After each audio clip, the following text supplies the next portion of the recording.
형제들아, 내가 당한 일이 도리어 복음 전파에 진전이 된 줄을 너희가 알기를 원하노라. 이러므로 나의 매임이 그리스도 안에서 모든 시위대 안과 그 밖에 모든 사람에게 나타났으니 형제 중 다수가 나의 매임으로 말미암아 주 안에서 신뢰함으로 겁없이 하나님의 말씀을 더욱 담대히 전하게 되었느니라. 어떤 이들은 투기와 분쟁으로, 어떤 이들은 착한 뜻으로 그리스도를 전파하나니, 이들은 내가 복음을 변증하기 위하여 세우심을 받은 줄을 알고 사랑으로 하나, 그들은 그 마음에 괴로움을 더하게 한 줄로 생각하여 순수하지 못하게 다툼으로 그리스도를 전파하느니라. 그러면 무엇이냐? 거칠애로 하나 참으로 하나 무슨 방도로 하든지 전파되는 것은 그리스도니, 이로써 나는 기뻐하고 또한 기뻐하니라. 이것이 너희의 간구와 예수 그리스도의 성령의 도우심으로 나를 구원에 이르게 할 줄 아는 고로, 나의 간절한 기대와 소망을 따라 아무 일에든지 부끄러워하지 아니하고 지금도 전과 같이 온전히 담대하여 살든지 죽든지 내 몸에서 그리스도가 존귀하게 되게 하려 하나니, 이는 내게 사는 것이 그리스도니 죽는 것도 유익함이라. 아멘. 바울은 옥에 갇혀서 빌립보 교인들에게 편지를 쓰고 있습니다. 빌립보 교인들에게 편지를 쓰는 목적은 분명합니다. 바울이 전하고자 그토록 한평생을 바치고 애썼던 그리스도, 그 그리스도의 이름을 들었으나 그 그리스도의 이름 안에서 온전히 누려야 할 성도의 자유와 기쁨을 온전히 찬양하지 못하며 온전히 감사하지 못하며 살아가고 있는 이들을 그리스도인의 온전한 삶으로 이끌어 가기 위함입니다. 그런데 지금 바울의 형편이 이전에 열심으로 온 지역을 다니면서 복음을 전하던 때와는 분명히 다릅니다. 감옥에 갇혀 있습니다. 고난을 겪고 있습니다. 그 바울도 바울이려니와 이 상황의 소식을 접한 많은 사람들도 이전과는 분명히 생각이 다를 것입니다. 마음이 아프고 괴롭고 불편할 것입니다. 여기에 대해서 어떤 이들은 좌절하기도 하고 어떤 이들은 낭망하기도 합니다. 바울은 이러한 형편 속에서 우리가, 즉 그리스도의 사람들이 어떠한 마음가짐을 가지고 이 상황을 바라보아야 하는지를 이 말씀을 통해서 일깨워 주고 있는 것입니다. 여러분, 우리가 세상에서 벌어지는 일을 어떻게 보느냐가 바로 가치관이고 세계관입니다. 그래서 하나님께서 이 세상의 역사를 주관하시고 오늘도 그 모든 것을 다스리시면서 인도에 가신다고 하는 그 기독론적, 기독교적 세계관을 갖지 못하면 그저 세상을 정치적으로 혹은 경제적으로 혹은 사회학적으로 혹은 나의 유익과 결부되어지는 어떤 그 작고 협소한 관점에서 볼 뿐입니다. 바울은 빌립보 교인들에게 그리스도적 관점에서 주어진 상황, 펼쳐진 일들을 바라보는 그런 그리스도인의 세계관에 대해서 교훈하고 있기도 하는 것입니다. 오늘 말씀을 보면 바울은 자신이 당한 일에 대해서 이야기를 합니다. 12절에 보는 대로 형제들아, 내가 당한 일이 도리어 복음 전파의 진전이 된 줄을 너희가 알기를 원하노라. 내가 당한 일, 지금 바울이 감옥 안에 있습니다. 옥에 갇혔습니다. 이 당한 일이 어떠한 것이냐, 이 당한 일을 어떻게들 생각하고 받아들이고 있느냐. 바울은 지금 고백합니다. 이 일이 도리어라는 말에서 나오듯 이게 복음 전파를 방해할 줄 알고 어려움을 가져올 줄 알았지만 오히려 이것이 복음 전파의 진전이 되었다. 이 사실을 너희가 알기를 원한다 하는 겁니다. 나는 비록 지금 갇혀 있지만 이것이 어떻게 복음 전파의 진전이 되었느냐. 13절과 14절에서 두 가지 중요한 예시를 합니다. 13절입니다. 나의 매임이 그리스도 안에서 모든 시위대 안과 그 밖에 모든 사람에게 나타났으니. 자, 지금 이 바울이 옥에 갇혀 있는 것은 분명한 사실입니다. 이것은 부정할 수 없는 현실입니다. 그런데 지금 매임이 그리스도 안에서 나타났다라는 말은 이 바울이 지금 옥에 갇힌 일이 그리스도 안에서 하나님의 주권과 인도하심 가운데에서 되어진 일이라고 하는 것을 그 시위대 안과 밖에, 그러니까 바울이 있는 그 감옥 그 주변에 있는 모든 간수들이나 경비병들이나 그곳에 있는 사람들에게 다 나타났다는 겁니다. 그러니까 한 사람이 감옥에 갇혀 있는데 이 일이 그리스도께서 하신 일이라고 하는 사실을 다들 알았다는 거예요. 알게 되었다는 거예요. 그러니 이것은 어떤 한 사람이 밖에서 자유롭게 있다가 안에 들어와서 자유를 제한당하는 그러한 한 사람의 인신적 그런 고통의 차원이 아니라 그리스도께서 그리스도의 일을 나타내신다는 것을 알게 하셨다는 겁니다. 구체적으로 뭐 때문에 이렇게 보았고 뭐 때문에 더 확실히 보았다라는 말은 본문 지금 우리가 읽는 본문에서는 자세히 이야기하지는 않습니다만 이제 빌립보서 이후의 말씀들을 보아가면서 우리가 그것을 바울이 무엇을 말하는지를 알아가게 됩니다. 중요한 것은 그 안과 밖에 있는 모든 사람들, 그 안에 있다고 하는 사람들은 그 시위대 안에 있다는 뜻은 감옥 안에 있다는 뜻이겠죠. 그러니까 이 바울을 직접 오며 가며 볼 수 있는 그러한 죄수를 관리하는 사람들을 포함할 것입니다. 그러나 그들에게서 소식을 들은 사람들에게까지도 이 매임이 그리스도의 역사 가운데 있다는 사실이 나타났다 하는 겁니다. 그렇기 때문에 진전이 되었다는 겁니다. 두 번째, 14절을 보면 형제 중 다수가 앞서는 모든 사람이라고 했는데 이번에는 다수가 많은 사람이라는 여러 사람이라는 뜻이죠. 나의 매임으로 말미암아 주 안에서 신뢰함으로 겁없이 하나님 말씀을 더욱 담대히 전하게 되었느니라. 여기서 형제라고 하는 사람들은 바로 하나님의 말씀을 전하게 되는 사명을 함께 받은 자들입니다. 그런데 그들이 바울이 잡혀갔다, 감옥에 들어갔다라는 소식을 듣고는 그들 중에 다수 많은 사람들이 오히려 주 안에서 벌어진 일이라고 하는 사실을 신뢰하게 되었다는 거예요. 그리고 겁 없이 이 겁을 내버리고 겁이 더 이상 그 사람을 자유롭지 못하도록 만들지 못하게 한 채 하나님의 말씀을 담대하게 전할 수 있게 하였다 하는 겁니다. 여러분 상식적으로 한번 생각해 보십시오. 상식적으로 나하고 똑같은 일을 하던 사람이 감옥에 갔습니다. 그러면 상식적으로는 나는 감옥 가기 싫을 테니 도망가야 맞는 거 아닙니까? 그런데 그 가운데 하나님의 역사가 있다는 것을 알게 되었어요. 그러니까 하나님께서 역사하시는 것은 우리를 감옥에 들어가지 않고 자유롭게 하는 것이 아니라 감옥에 들어갈지라도 복음이 드러나고 전파되게 하시는 것이라는 사실을 그들이 알았습니다. 그렇기 때문에 이 감옥에 갇히고 혹 안 갇히고 하는 이 문제보다도 더 뛰어넘는 궁극적인 은혜의 역사, 즉 하나님의 말씀이 전파되는 것에 대해서 주목하게 되었다는 거예요. 그래서 겁을 내지 아니하고 담대하게 복음을 전파할 수 있게 되었다 하는 겁니다.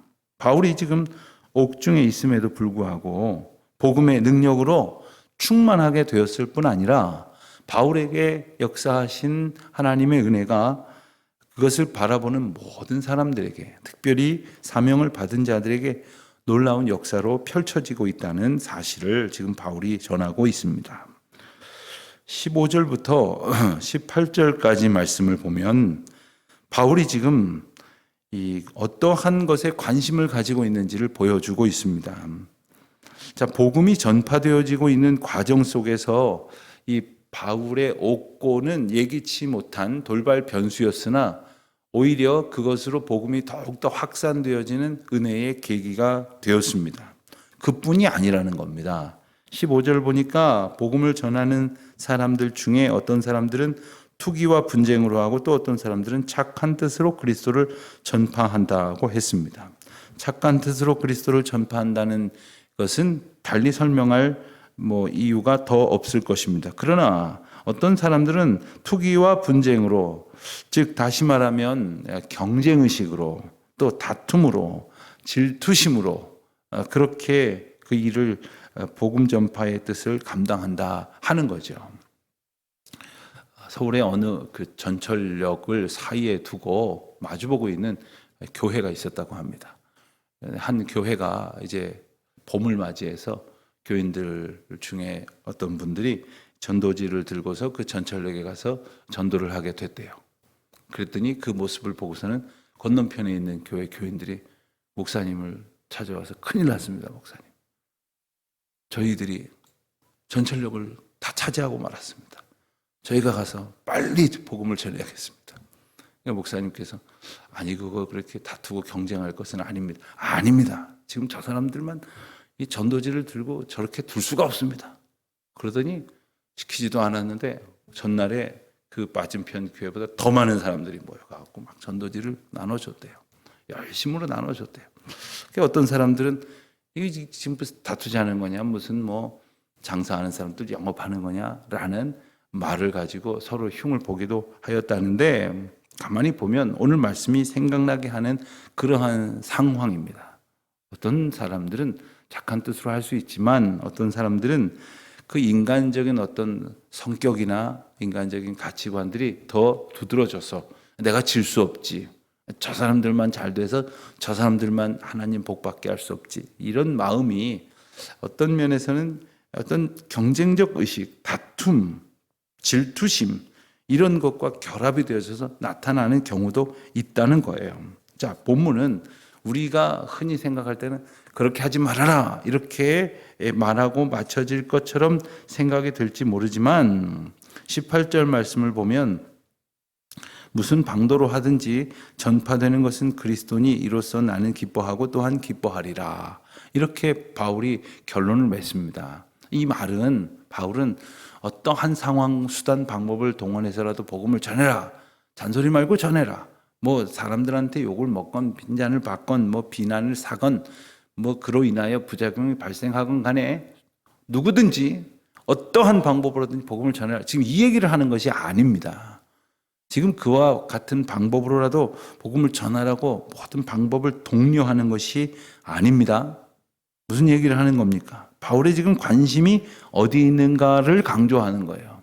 바울의 관심은 지금 내가 감옥에 갇혀 있게 되는 상황이 펼쳐지더라도 나의 관심은 오직 복음이 전파되는 것이고, 그래서 그리스도가 전파된다면 나는 정말 기쁘고 또한 기뻐하도다. 17절 말씀에 보면 그들은 나의 매임에 괴로움을 더하게 할 줄로 생각하여 순수하지 못하게 다툼으로 그리스도를 전파하느니라.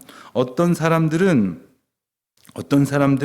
순수하지 못한 그러한 다툼, 순수하지 못하게 다툼으로 그리스도를 전파하기도 하지만 그것은 그들의 부족함이라 할지라도 그 부족함마저도 사용하시는 하나님께서, 또한 그 과정을 통해서 부족함을 드러내셔서 온전케 하시는 하나님께서 부족한 사람들을 통해서도 복음을 전파하게 하신다는 거예요. 바꿔 말하면 복음은 아주 근사하고 교양 있고 다른 사람들이 다 흠모할 만한 그러한 성품과 방법을 지닌 사람들을 통해서만 전파되는 게 아니라 때로는 좀 부족하지만 어떤 인격적인 그러한 결함을 가진 사람일지라도, 그래서 그의 어떤 표현이나 방법이 때로는 참 미숙하고 그리고 눈살을 찌푸리게 할지도 모르지만 그 가운데에서도 하나님께서 그러한 자들도 복음 가운데에 확신으로 거하게 하시고 더욱 온전케 하시고 복음이 전파되는 감격을 경험하게 하셔서 모두가 하나님의 은혜 안에 거하게 하심으로 더욱더 온전하게 하신다는 거예요. 바울의 관심은 바로 이것이었습니다. 오직 그리스도가 전파되는 것으로 인하여 기뻐하노라. 심지어 내가 감옥에 있더라도, 지금 내 상황이 이렇다 하더라도 나의 관심이 이러하다라는 고백을 갖고 있는 겁니다. 그런가 하면 19절 이하의 말씀을 보면 이 모든 상황에 있어서 궁극적인 바울이 가지고 있는 그 가치관, 바울이 이러한 사상을 가지고 이 어려움을 극복하면서 복음 전파를 인하여 기뻐할 수 있는 그의 마음의 고백을 담고 있는 것입니다. 그것은 바로 이 형편 가운데에 하나님께서 나를 주장하시고 그리하여 내가 지금 감옥에 갇혀 있느냐 안 갇혀 있느냐, 혹은 이로 인하여 내가 혹 죽게 될지도 모른다는 그 상황 속에 매이지 아니하고 오직 이 일의 주권자이신 그리스도로 인하여 온전히 내 마음을 두고 그분 한 분만으로 내가 기뻐하고 그분 한 분만으로 내가 평안을 누리게 되었다는 고백을 하고 있는 겁니다. 19절 보면은 너희의 간구와 성령의 도우심으로 나를 구원에 이르게 할 줄 아는 거로 했습니다. 이 말은 나를 구원에 이르게 할 줄 안다는 말은 내가 곧 풀려나게 될 것을 나는 확신한다. 뭐 이런 말입니다. 여기서 풀려난다고 하는 말은 육신의 어떤 어거의 의미만을, 지금 영어의 몸이 되어 있는 형편만을 얘기하는 것이 아닙니다. 간구와 성령의 도우심으로 말미암아 나는 육신이 자유로워질 뿐 아니라 영혼이 자유로워지고 그리고 어떤 것에서 매여서 하나님께서 주신 사명을 붙들지 못하는 상황으로부터 자유하게 될 것이다 라는 것입니다. 우리는 참 별것도 아닌 것에 이렇게 마음을 붙들릴 때가 있습니다. 그러니까 하나님께서 주신 은혜 그리고 그 사명 앞에서 온전히 은혜와 사명을 계속해서 기뻐하면서 주님께로 더 가까이 가는 것이 아니라 그 사이에 있는 아주 작은, 내 삶의 아주 작은 문제 하나, 뭐 누가 나를 이렇게 했다는 등 어떤 일이 지금 잘 풀려지지 않기 때문에 내 마음이 불편하다는 등 뭐 이런 아주 작은 것으로 인하여 우리에게 주신 이 구원의 기쁨을 하나님 앞에 온전히 찬양하지 못하고 있습니다. 그러나 바울은 지금 그것을 뛰어넘는 얘기를 하고 있습니다. 아주 어떤 의미에서 보면 극단적인 얘기를 하는 겁니다. 무슨 말입니까? 살든지 죽든지. 그것은 나에게 있어서 지금 중요한 것은 죽고 사는 문제가 아니라는 거예요. 나는 살아도 죽어도 주의 영광을 위해서 산다고 하는 고백을 바울이 자주 하는데, 살든지 죽든지 내 몸에서 그리스도가 존귀하게 되게 하려 하나니. 나는 살든지 죽든지 그리스도의 이름이 존귀하게만 된다면 더없이 더 이상 기쁠 것이 없다, 여한이 없다라는 뭐 이런 이야기를 하고 있는 겁니다. 또 한번 21절에서 강조합니다. 이는 내게 사는 것이 그리스도니 죽는 것도 유익함이라. 여러분, 우리가 성경에 이 말이 있으니까 우리도 이 말을 더러는 떠올리고 하기도 하지만, 역사 이래 누가 죽는 것도 유익하다고 말할 수 있겠습니까?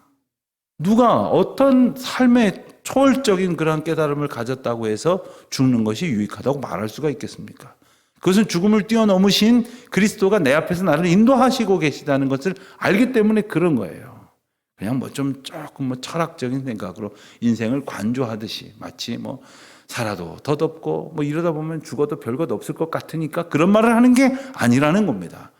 이 말씀에는 죽음을 뛰어넘으신 그리스도를 내 마음에 허락하신 은혜에 대한 감사와 감격이 있는 거예요. 그리스도께서 죽음을 물리치신 승리를 나로 하여금 알게 하셨기 때문에 나도 그분을 따라 살아가는 은혜를 얻은 나도 그 죽음 앞에서 두려워서 더 이상 막혀서 한 발짝도 나아가지 못하는 존재가 되어서는 안 된다는 말씀이죠. 우리는 모두 다 죽음이라는 제한 앞에 우리는 섭니다.